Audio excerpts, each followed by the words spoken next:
जय भीम, नमो बुद्धाय, आदाब, सत श्री अकाल, नमस्कार, गुड आफ्टरनून। साथियों, जिस समय भी आज बात की जाए, हर समय बड़ी अजीब, बड़ी गंभीर परिस्थिति है सर।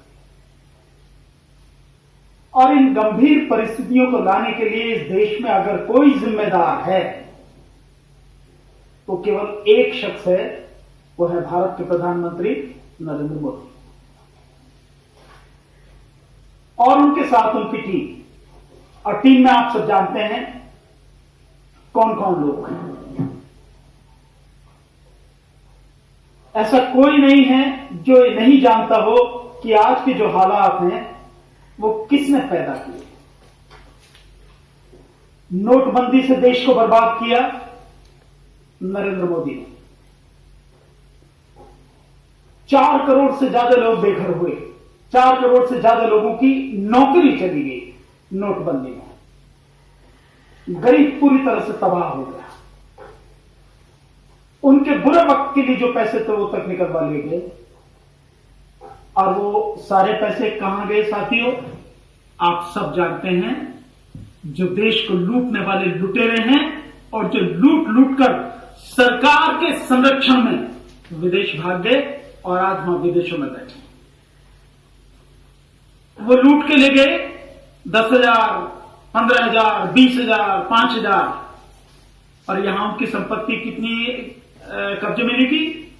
25 करोड़, 100 करोड़, 200 करोड़, 300 करोड़, 400 करोड़, बस हजारों करोड़ में लूट के लेके गए वो। और यह संपत्ति उनकी जब्त की गई। इतने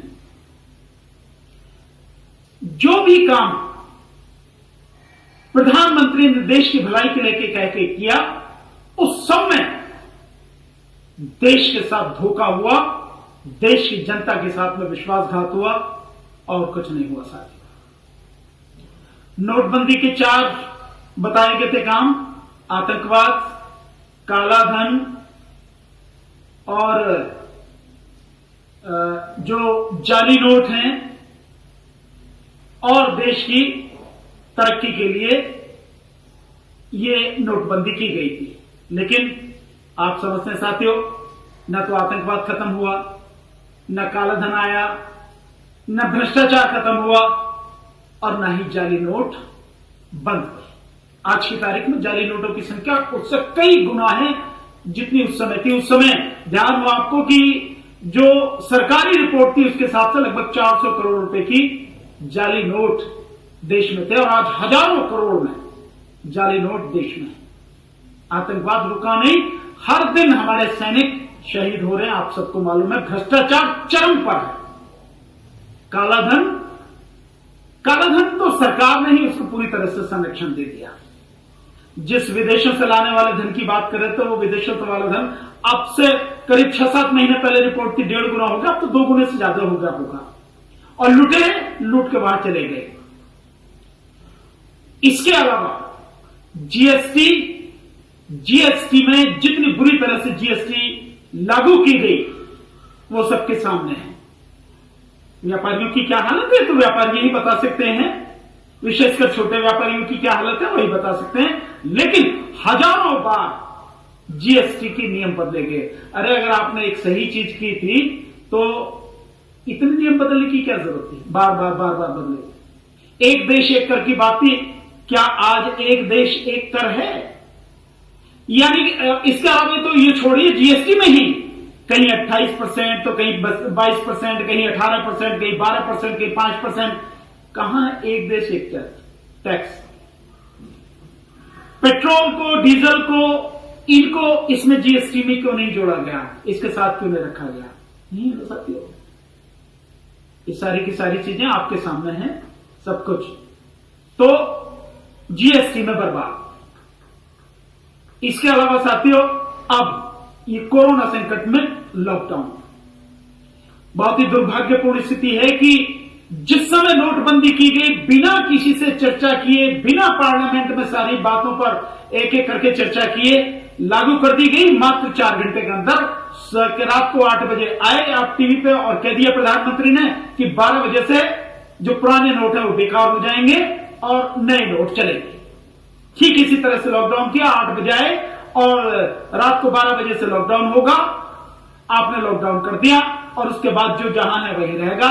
और अब उसके बाद हालात आप देखिए कि जिस समय लॉकडाउन किया, होना ये चाहिए था कि तकरीबन जो 5-7 दिन का लगभग हफ्ते भर का समय देके जितने भी लोग प्रवासी मजदूर इधर उधर फंसे हुए थे, तकरीबन 10 करोड़ या उससे भी ज्यादा, तकरीबन 23 करोड़ के लगभग जो प्रवासी मजदूर हैं इधर उधर फंसे हुए हैं, वो सारे के सारे मजदूर, उनको वहीं पर रोक दिया गया। होना ये चाहिए था कि उन सबको फ्री रेलवे के माध्यम से, फ्री बसेस के माध्यम से उनके घर पहुंचाया जाता, फिर लॉकडाउन किया जाता। वो एक समझदारी भरा फैसला होता। लेकिन उसके बाद क्या हुआ? नहीं, आपने 4 घंटे पर लॉकडाउन कर दिया, फिर लॉकडाउन को फिर बढ़ा दिया। पहले 21 दिन, फिर 19 दिन, 40 दिन का कर दिया। और जब लोगों को लगा कि शायद खुल जाएगा, लोग बाहर निकलने शुरू हुए, तो फिर किस तरह की भीड़ बस अड्डों पर आपने देखी, वो सब आपकी आंखों से नजर आया है। चाहे वो दिल्ली का हो, चाहे बॉम्बे का हो, चाहे गुजरात का हो, कहीं का भी हो, पूरे देश का नजारा आपने देखा। और उसके बाद फिर से लॉकडाउन कर दिया गया, फिर तीसरी बार लॉकडाउन बढ़ा दिया गया। इस तरह से जो लगातार लॉकडाउन चल रहा है, उस लॉकडाउन में लगातार स्थिति गंभीर होती चली जा रही है। आप देख रहे हैं लाखों नहीं करोड़ों की संख्या में जो प्रवासी मजदूर हैं वो सड़कों पर चल रहे हैं। बच्चे हों, बूढ़े हों, गर्भवती महिलाएं हों, बीमार लोग हों, वो सारे के सारे सब लोग सड़कों पर चलने के लिए मजबूर है, क्योंकि उनके पास पैसा नहीं है। सरकार ने कह तो दिया कि जो किराएदार है उनसे किराया ना लें, लेकिन कई ऐसे किराएदार हैं जिनके पास इस किराए के अलावा दूसरा उनका कोई आय का जरिया ही नहीं है, तो वो क्या करें? मजबूरी है, उनको किराया मांगेंगे।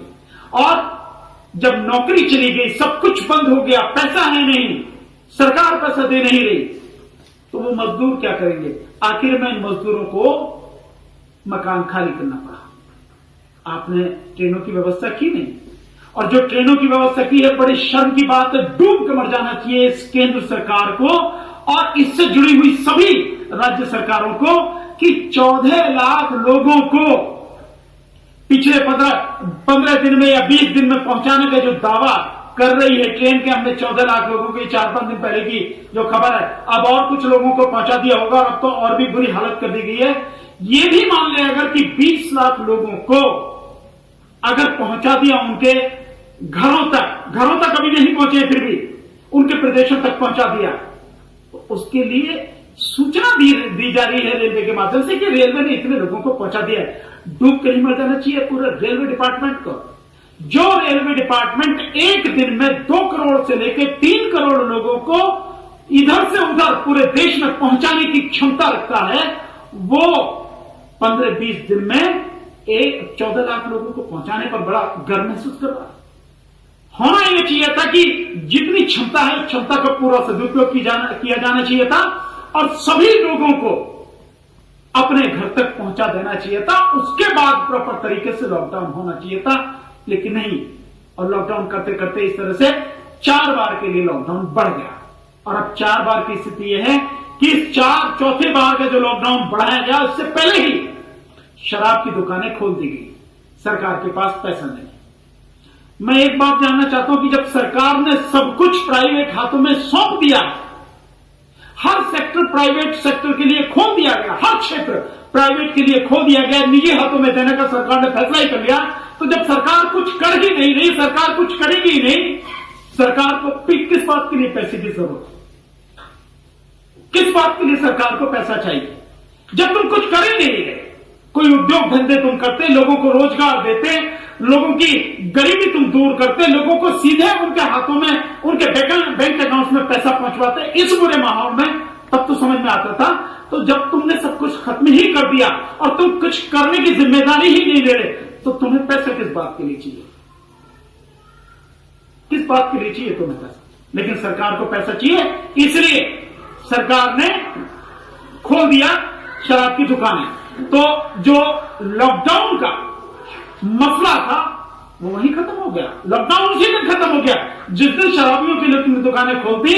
शराबियों के लिए क्या कि तुमने जिस दिन अपने खजाने के लिए भरने के लिए लॉकडाउन खोल दिया शराबियों के नाम पर, उसी दिन लॉकडाउन खत्म हो गया। तुमने सब कुछ बर्बाद कर दिया। जिस समय उसको सख्ती से पालन करने की जरूरत थी तुमने उसी समय उसको खत्म कर दिया।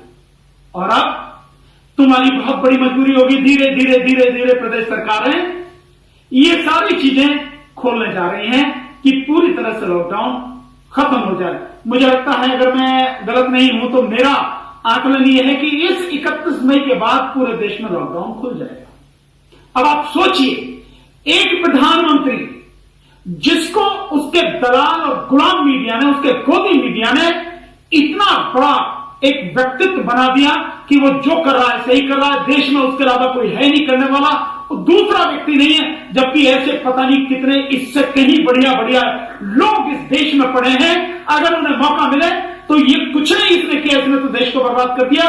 वो देश को तरक्की की राह पर ले जा सकते हैं, देश को वाकई में विश्व गुरु बना सकते हैं। ऐसे काबिल लोग इस देश में पड़े हैं। लेकिन एक नकारा व्यक्ति को, एक झूठे व्यक्ति को इसके गोदी मीडिया ने एक बहुत बड़ा व्यक्तित्व बना के झूठ का आडंबर खड़ा करके लोगों के सामने पेश किया। और आज उसका झूठ सबके सामने पूरी तरह से नंगा हो गया। नोटबंदी के समय नंगा हो गया।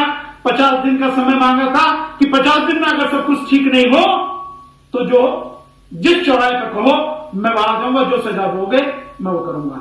न चौराहे पर आया आज तक, न ही सजा भुगती, बल्कि अपने झूठ को और सच बताकर और महिमा मंडित करके उसको छुपाने की कोशिश की गई। ऐसे ही अब लॉकडाउन बढ़ता गया 4 और अब लगभग इसे खोलने जा रहा है। अब आप सोचिए, जिस समय केवल 500 लोग संक्रमित थे दूसरे देश, हमारे देश में, उस समय लॉकडाउन किया गया और अब 1.5 लाख से ज्यादा लोग संक्रमित हो चुके हैं। 1.5 लाख से ज्यादा,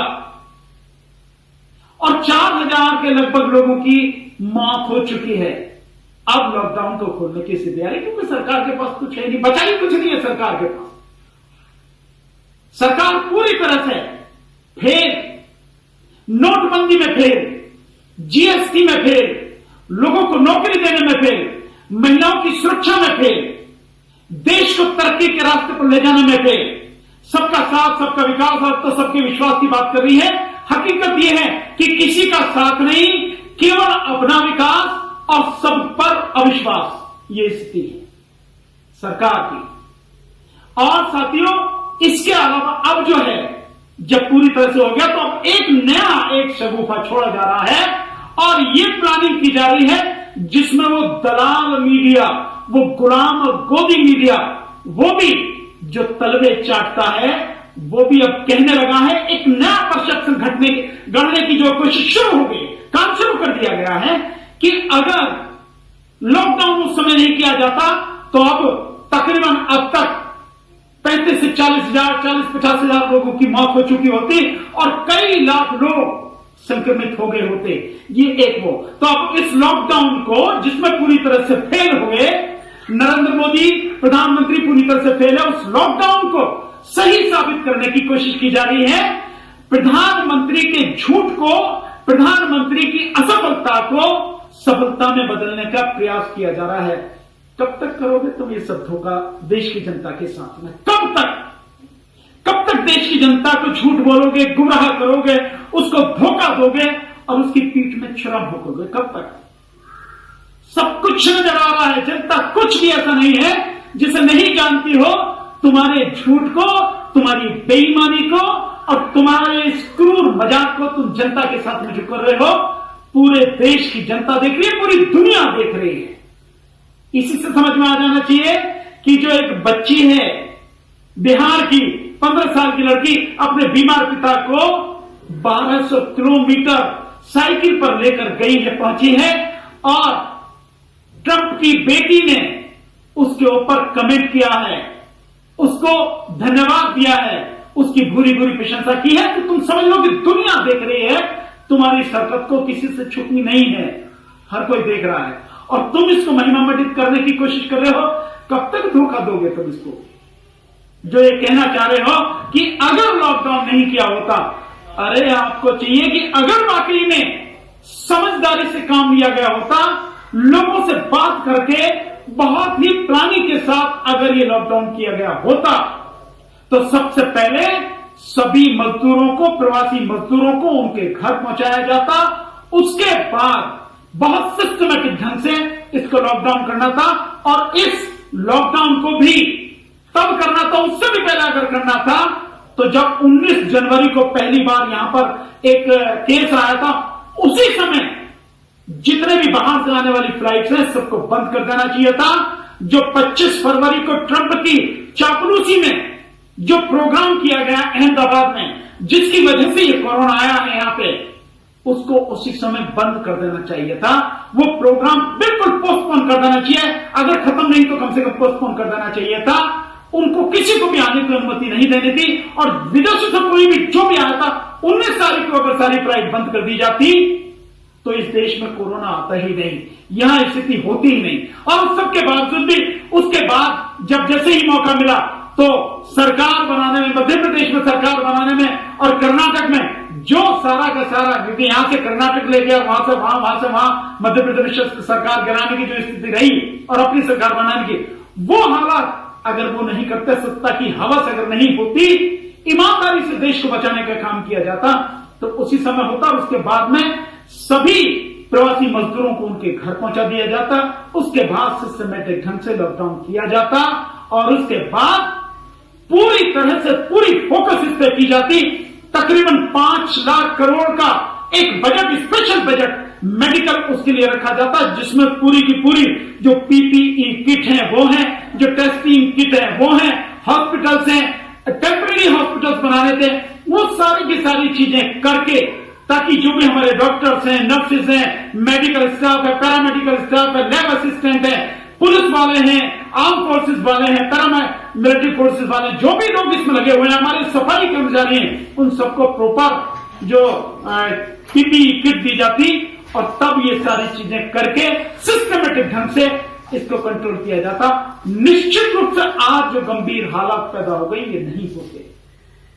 इसके लिए अब जो स्थिति हो रही है और अब जो हालात हो रहे हैं, इसके साथ साथ ये बहुत गंभीर परिस्थिति, और जिस परिस्थिति में अब देश को मरने के लिए इस बीजेपी नरेंद्र मोदी सरकार ने छोड़ दिया है, और जो दलाल मीडिया अब इस सब चीज को सही साबित करने में लगा हुआ है, ये सारे के सारे लोग अगर सही तरीके से काम करते नहीं होता, और अब जो हालात पैदा हो रहे हैं उनमें देश बड़े भयानक संकट की तरफ दौड़ रहा है, चल नहीं रहा, दौड़ रहा है।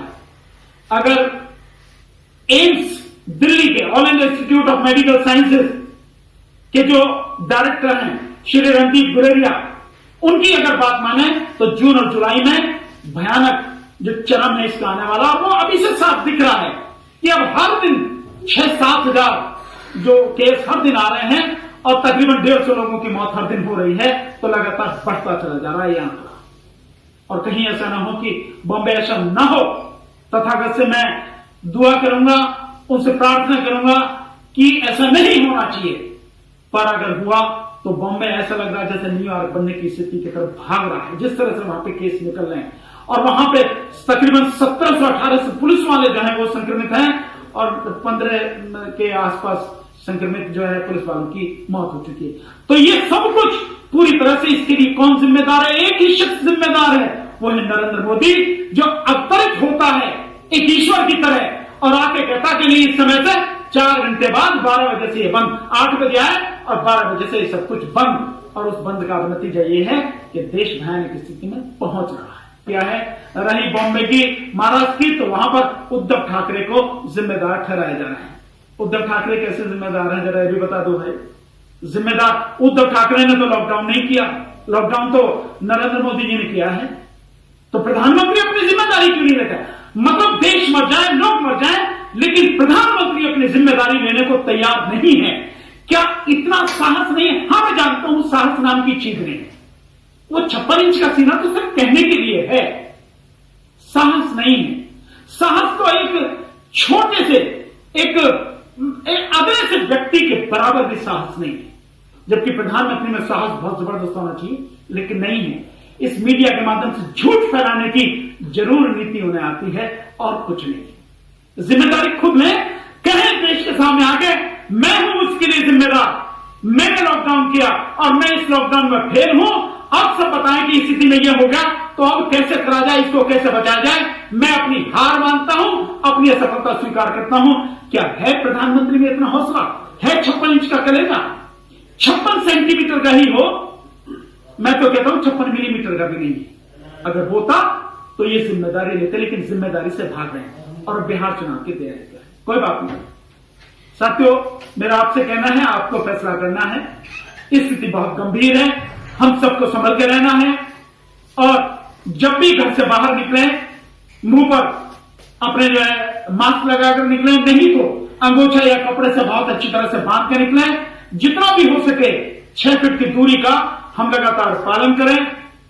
हाथ जितना भी संभव हो सके हम हाथ धोएं बाहर से जब भी आए, और हर चीज को देखते हुए संभल के रहें साथियों, क्योंकि सरकार बचाने वाले नहीं है, आप ही को बचना है, अपने आप बचना है। आपकी सुरक्षा आपके हाथ है, अपने आप को बचा पाओगे तो इस बीमारी से बच जाओगे, नहीं तो बचाने वाला आपको कोई नहीं है, सरकार पूरी तरह से ठीक है।